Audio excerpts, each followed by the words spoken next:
weeks of practice? I think that we are faster, which we played pretty fast last year.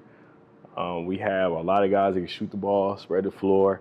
A lot of guys that, or I say some more guys that make decisions off the bounce. I would say probably a couple more physical drivers, I would say. Got a lot of guys that can make plays with the ball in their hands as far as dribbling, passing, and shooting at a high level. So it's a different dynamic, something different than we've had here in the past. Some guys that change us a lot offensively and defensively with our length, because where we're not as tall and beefy as we've been in the past, I would say we're longer, lankier, and athletic. So we got a lot of guys that are really good and give us different dimensions we haven't had here. Coach, Chaz was just in here. What can you tell us about that young man and what he brings to the table? Chaz is a really good player that has no clue how good he is, which is probably a good thing for us to try to kind of tap into the potential that he does have. I think that Chaz, he comes from a school that he had a really good coach in Coach Driscoll that helped him with his mind offensively, helped him play with a lot of really good pace, and he understands offensive concepts pretty well. So he's a skilled basketball player that obviously, as everybody knows, he really shoots the ball. But the thing that we're trying to help him show kind of people and help him, prove to us every day is how much more he can do than shoot the ball.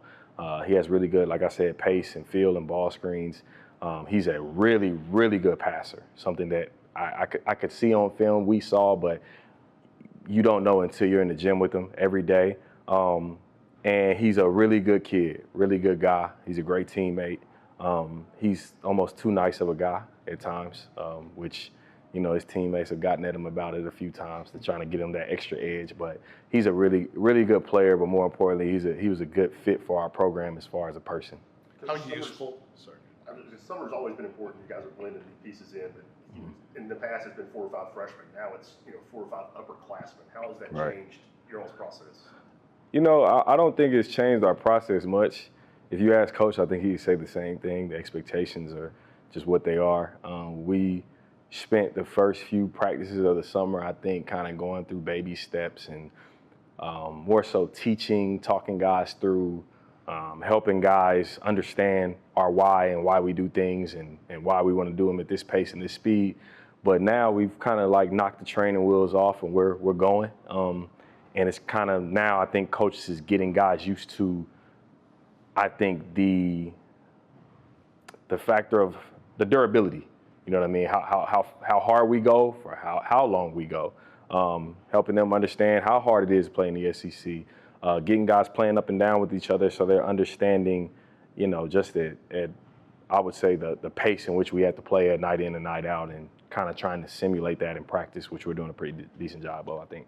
How useful and effective was the Dalton Connect story transferring to you guys and what he did now that you have actually went through it a little bit? Oh, it was great. I think it showed that, Coach Barnes obviously has he's coached a lot of really good players in his career. Here in our program, we've always been big on development, and that was a guy that no one really knew much about a year ago or around this time a year ago, into, a guy that, everybody in the world knows now because he plays for the Los Angeles Lakers and, the success he had. And it was a fun year. It was obviously great to be a part of that process. And us as a staff kind of, and as a team, as a program, be around him and see him walk across the stage on draft night. But I would say, in recruiting, obviously it's been great. Every kid that can shoot the ball that's 6'7" thinks that they can come here and play that way, which is not that easy. But, it's definitely, we reap some benefits from it for sure. What's it been like to watch Felix and Zakai play together? How well do they already play off of one another? Honestly, if I'm being completely honest, watching them play together, you would think they played together for years. I think that they're probably the perfect complement to each other. And I think we said that as a staff when we first got Felix, that he was going to be a welcomed addition here because of, his vertical ability of going up and catching lobs, and Zakai being a guy that's grown that part of his game as he's been in college. And so it's kind of like a safety valve for him. Anytime it was like yesterday in practice, there was a switch that happened late in practice where, Zakai had a big switch onto him, and Felix had a guard switch. They were on offense. And Zakai, it was late in the shot clock. He kind of just threw the ball up at the rim. And Felix just jumped up and got it and just scored it over the top. And I told Zakai, like, great, that's what you should do. That was a great job. And he was like, I didn't even know where he was. I just kind of threw the ball up. But that's I think that's the benefit of having somebody like Felix. And that's the kind of dynamic that he changes with us. Is just someone that's so talented vertically, but also a guy that plays with a lot of physicality and aggression down in the paint. I think he adds another dimension to us that is kind of similar to what we've had in the past, but it's a little bit more pop to it, I would say. So, Coach, I know you guys were super high on Cam. Felt like you stole one back when he was in high school. But what's he shown people, or how has he shown people? Go play 2-3 minutes a game. Now he's showing up, as a potential lottery pick. How'd that happen? Yeah, I don't think Cam necessarily just completely locks in on the whole lottery pick thing. I think it's kind of interesting that people are, saying he's a lottery pick and they haven't seen him. But I think that contributes to his body, his physicals. I think people obviously saw him at Pro Day last year and he had a really good outing. Cam works really hard on his game and has a chance to play at the next level. And I think for him, it's trying to create the part for him it's not a matter of if he will, it's kind of when. And I think it goes with his development pattern. This summer, he's worked extremely hard. He's been in the gym a ton. He's gotten a lot better. He's gotten his body probably bigger, stronger, more aggressive. He's gotten even more athletic, which is kind of hard to do when you're a guy like him that's so springy and bouncy anyway. But he's gotten better, man. He's adjusted to the college game. He's taken coaches' coaching in stride and has grown from that as well. So we're looking forward to him taking a step forward this year for sure. And just honestly, just continuing to work and build off of the success he had last year in the small increments and turning him into big usage for him. So on the court, what are kind of the points of emphasis for his development? I think starting off with Cam is pushing himself to be the best defender on the floor. I think Coach talks about it with Cam all the time. I talk about it, our staff. We all kind of get at him about because of his tools and his physical gifts, he can be the best defender on the floor every time he steps on the floor. He's so athletic. He can block shots. He's great in passing lanes because of his length. He's quick twitch. He actually can stay in front of the ball. He's a really smart basketball player with pretty good feel. So, you'd like to push him on that end to be great because it adds to his aggression on the offensive end where things come very natural for him on that end of the floor, and he can get his shot off whenever he wants to because of, like I said, his size and his length, his quick trigger. He gets to the rim. He can finish over the top. Just a really good basketball player, man. So, and he's complete. But it's him growing his understanding of the game, understanding for his teammates. And I think as long as he continues to get better at that, he'll be fine. How has Darlington continued to develop with this program? Say it one more time. Darlington, how's he developing now with the program? He's developing well. I think that for him, it was coming in and figuring out exactly where he wanted to play in our offense, position-wise. He's done that pretty well.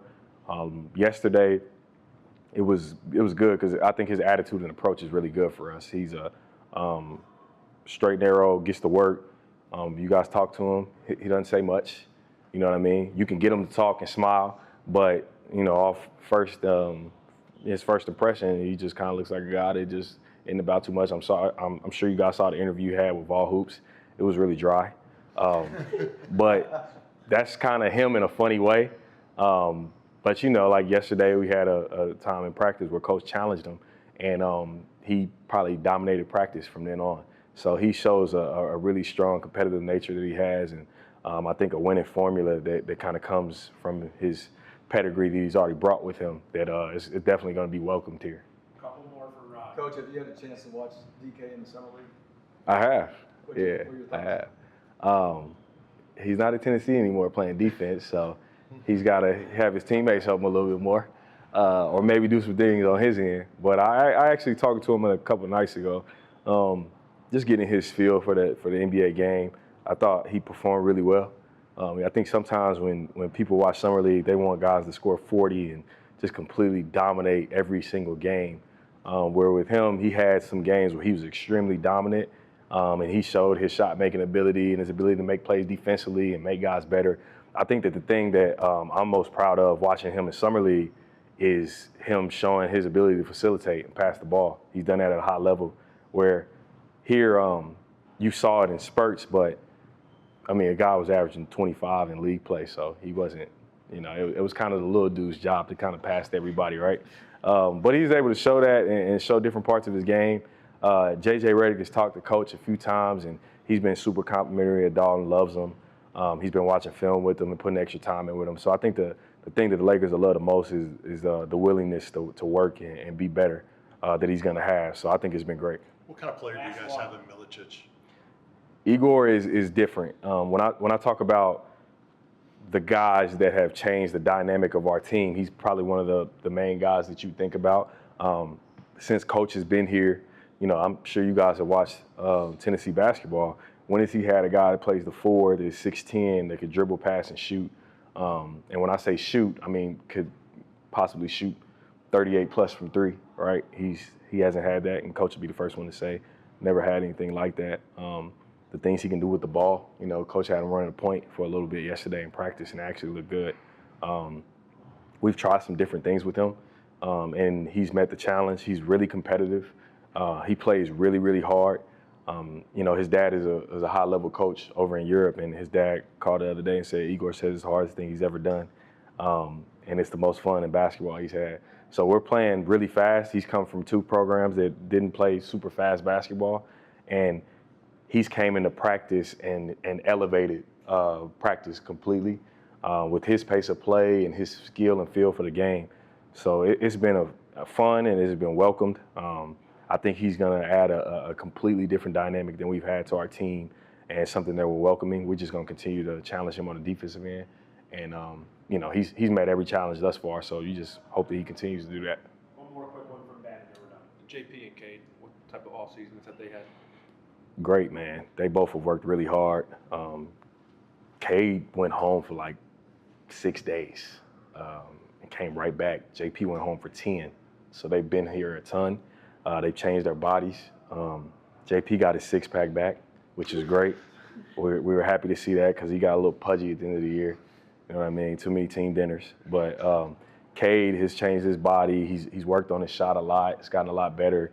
Cade is one of those guys that he hadn't played a ton of basketball when he came here. He was a football kid a lot when he was younger, and he was growing into his body, and he was hurt all the time. So it's been, he told us in the end of the season meeting, I just need time to like completely just sell out completely the basketball, and I know I'll get better. And this summer he did that, and he's gotten a lot better.